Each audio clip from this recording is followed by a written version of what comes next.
Morning, not a very good sign. Naseem out, Haris not looking well ahead of the World Cup. How's the team reacting? How are the preparations otherwise? Yeah, obviously, a big blow with them picking up those little niggles. But in the same sort of sentence, what a fantastic opportunity for the guys, coming in. After going down against India, it's a must-win game for us come tomorrow, and I'm quite excited, to see the new guys stepping in, to see their character, to see how the guys respond. So a fantastic opportunity, with those guys missing out. Thank you. How happy are you to be Shaheen in your team as a bowler? Oh, very happy. Shaheen is world class. I love sort of, as a mentor, connecting with Shaheen about bowling. I think the way he keeps things simple, how he goes about his work. Never do I have to ask him to bowl overs. He's always there, very focused, very organised. The intensity that he trains with is always there at 100%. And as a coach or as a mentor coming in, that is what you expect. He's one of the leaders of the attack, and I think he's setting a fantastic example, on and off the field, for the younger fast bowlers and for the fast bowling group, what it takes to be professional. So with him in the team, I'm very happy. Morne, after the India match, during the meeting, what was your message to the boys when they exceeded so many runs against the Indian batters, to all the fast bowlers of Pakistan?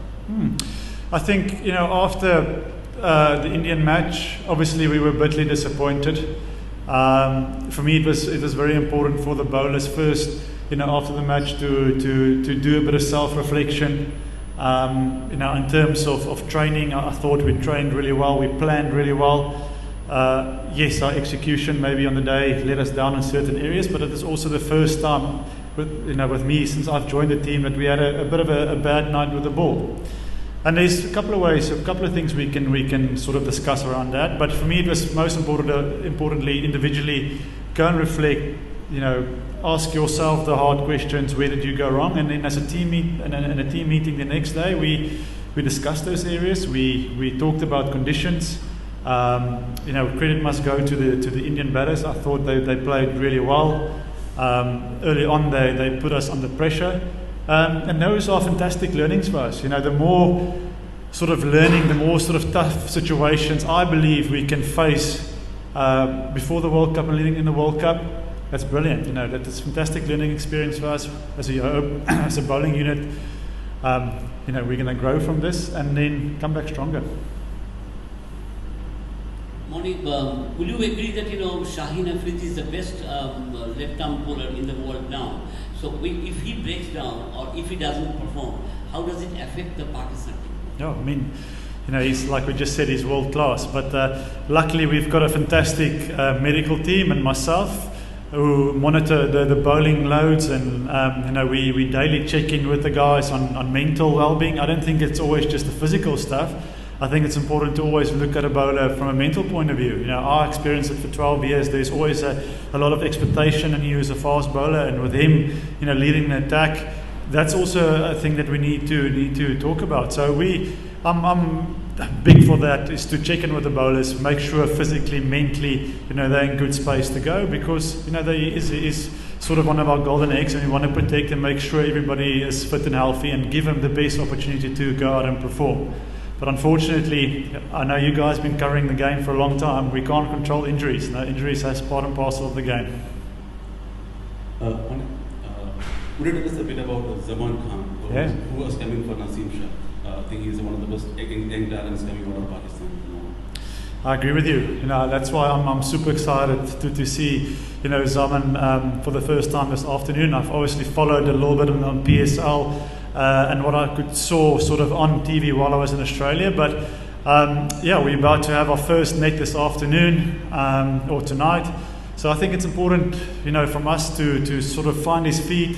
He's coming straight off a plane into a big game, potentially into a big game. So I'm excited just to work with him, connect with him, and build that relationship, and help him develop, because he is a match winner. last match, Sri Lanka spinner taken all wickets against India, but our spin department is not working properly. Do you think we should admit Usama rather than Shadaman? Look, for me, you know, conditions are spin friendly, and I think our spinners are working really hard at the moment at the game. They know they'll be the first to put up their hands and said, you know, yes, you know, we haven't bowled, you know, as well as we would have liked.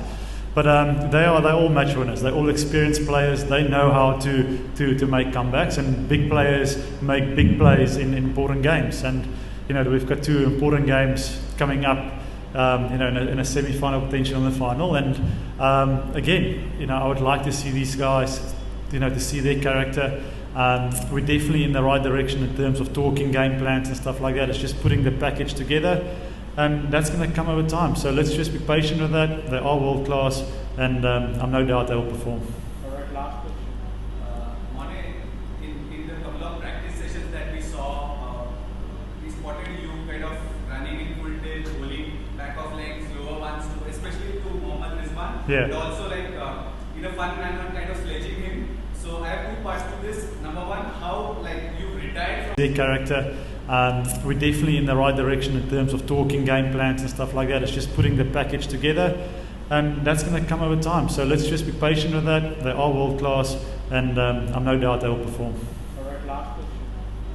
Morne, in the couple of practice sessions that we saw, we spotted you kind of running in full tilt, bowling back of legs, lower ones, especially to Mohammad Rizwan. Yeah. And also like in a fun manner, kind of sledging him. So I have 2 parts to this. Number one, how like you retired from cricket, but how intent are you? I mean, how much intensity are you bowling at? And number 2, is it a conscious decision to feed Rizwan length deliveries? Because even against India, we saw one of those deliveries struggling. Yeah, so I'm still part of my fitness. I still enjoy bowling. You know, while I can still do that, I'm always going to sort of, you know, bowl to the guys in the net. Sometimes if I feel, you know, once our main quick bowlers have done their work, and if there's any sort of net bowlers that can help out, you know, I'm going to bowl. So I still love doing that. You know, Rizwan has asked me to bowl a couple of balls with a tape tennis ball to him for that extra bit of swing, and you know, it's a way that I can serve the team. I think for me, it's always important to, yes, bring your knowledge to the fast bowlers, but also, you know, what can I do to make this team go a little bit better? How can I help them to prepare slightly better? And if that means that you know, I have to bowl a little bit in the nets, it's good fun for me. It's good fitness, and there's a couple of Legends leagues also around the corner, so I can maybe, you know, get a gig there.